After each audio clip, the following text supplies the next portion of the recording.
Assalamualaikum warahmatullahi wabarakatuh. Perkenalkan, saya Teguh Azizul dari kelas 3 TIF. Jadi pada video kali ini saya akan menjelaskan materi dari pertemuan 13 dan plus, yaitu mengenai penerapan dari QR code dan scan QR code. Lalu ada penerapan dari notification atau reminder di beberapa bagian aplikasi.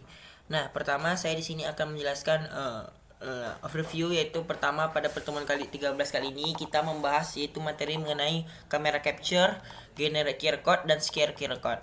Lalu pada pertemuan 14 juga kita membahas mengenai tentang notification lokal, permission helper dan reminder alarm manager. Nah, tujuan dari pertama kali ini yaitu pada materi commerce storage untuk memahami bagaimana cara menggunakan kamera untuk mengambil gambar dan menyimpannya ke dalam file. Lalu guna QR code adalah untuk mampu menerapkan library dari Zking untuk membuat generate QR code berdasarkan input dari pengguna. Lalu ada QR code scanning untuk menerapkan MLKit dan Camera X untuk memindai barcode atau QR barcode secara real. Lalu ada materi tentang local notification untuk mengimplementasikan local notification menggunakan global helper. Lalu ada permission management, lalu ada schedule reminder untuk membuat fitur pengingat berbasis waktu. Nah, lanjut pada bagian bab 1. Menurut saya tantangan kali ini adalah kemampuan untuk mengintegrasikan fitur dari perangkat keras kita, yaitu kamera, dengan layanan sistem Android. Fokus utamanya mencakup dari pemahaman teknis dalam pengelolaan kamera dan penyimpanan file menggunakan file provider yang digunakan untuk penjamin izin melalui permission helper.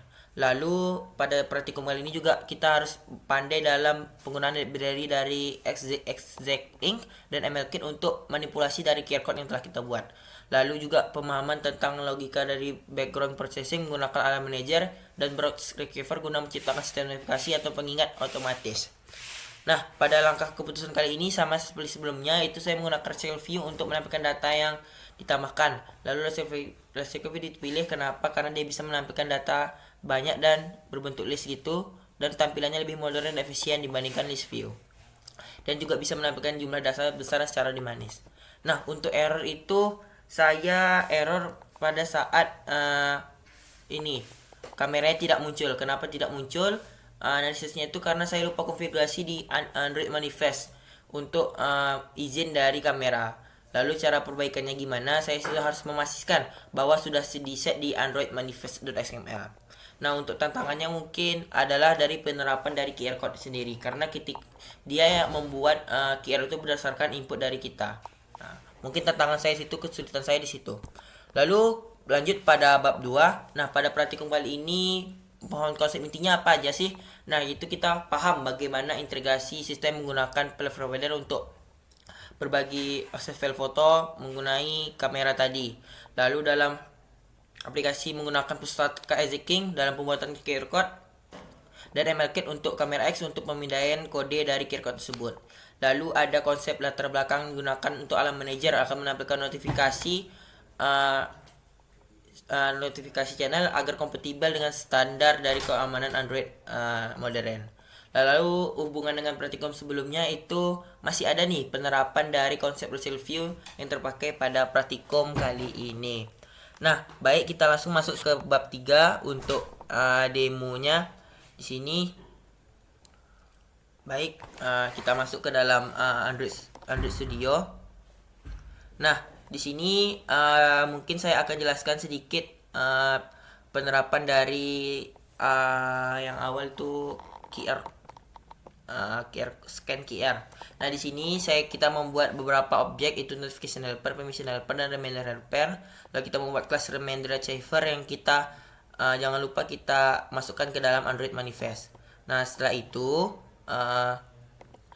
saya membuat halaman baru, yaitu tab QR code fragment untuk menampilkan hasil pembelian tiket kita berbentuk QR code. Lalu alurnya tuh dimulai dari sini top fragment pulsa. Nah, ketika fragment pulsa dia akan dilarikan ke dalam fragment input nomor di sini. Nah, ketika sudah masuk ke fragment input nomor, dia akan dilarikan ke halaman fragment pembayaran.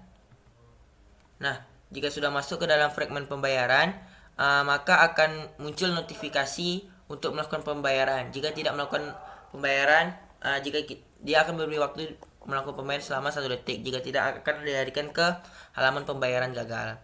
Nah, lalu ditemukan ketika dia tidak bayar akan melakukan ke fragmen pembayaran gagal atau ketika mencet belum, dan ketika pembayaran sudah dikonfirmasi selesai maka akan dilarikan ke dalam fragmen pembayaran selesai. Nah, ini merupakan dari penerapan alur fragmen pembayaran selesai. Nah, di sini saya membuat juga halaman tab untuk scan fragmen. Scan fragmen ini digunakan untuk scan, seharusnya untuk scan pembayaran dari apa yang sudah kita pesan tadi. Lalu mungkin itu merupakan penerapan yang sudah saya terapkan untuk dari materi tentang scan QR code, lalu ada penerapan dari notification. Mungkin langsung kita coba saja. Di sini saya bisa masuk ke dalam halaman beli pulsa. Di sini dari Supabase datanya. Lalu sini kita pilih misal menu dari 10.000. Oke. Lalu kita masukkan nomor HP kita. Lanjutkan ke pembayaran, lalu kita pilih QRIS atau menggunakan transfer bank. Kita menggunakan QRIS. Lalu kita akan menampilkan ke QR code-nya. Nah, di sini akan melakukan konfirmasi belum pembayaran. Jika belum maka akan dilarikan ke halaman akan menampilkan notifikasi nih. Dia pembayaran belum dikonfirmasi. Anda masih 1 menit untuk melakukan konfirmasi pembayaran. Nah, bagaimana jika dia sudah? Maka akan dilarikan ke halaman dari ya sudah bayar. Nah, maka pembayaran telah berhasil. Di sini sudah menampilkan notifikasi. Jika kita ingin melakukan konfirmasi pembayaran akan menampilkan notifikasinya. Lalu jika kita ingin jika belum mengkonfirmasi pembayaran akan muncul pembayaran belum dikonfirmasi. Lalu ketika kita melakukan pembayaran setelah konfirmasi maka akan melakukan juga notifikasi pembayaran telah berhasil dilakukan. Jadi sudah masuk ke bagian notifikasi. Baik, sini saya akan menjelaskan akan mendemokan dari konsep dari QR code. Nah, di sini saya buka scan-nya. Lalu saya saat ini sedang scan. Nah, mungkin saya langsung masuk ke studio.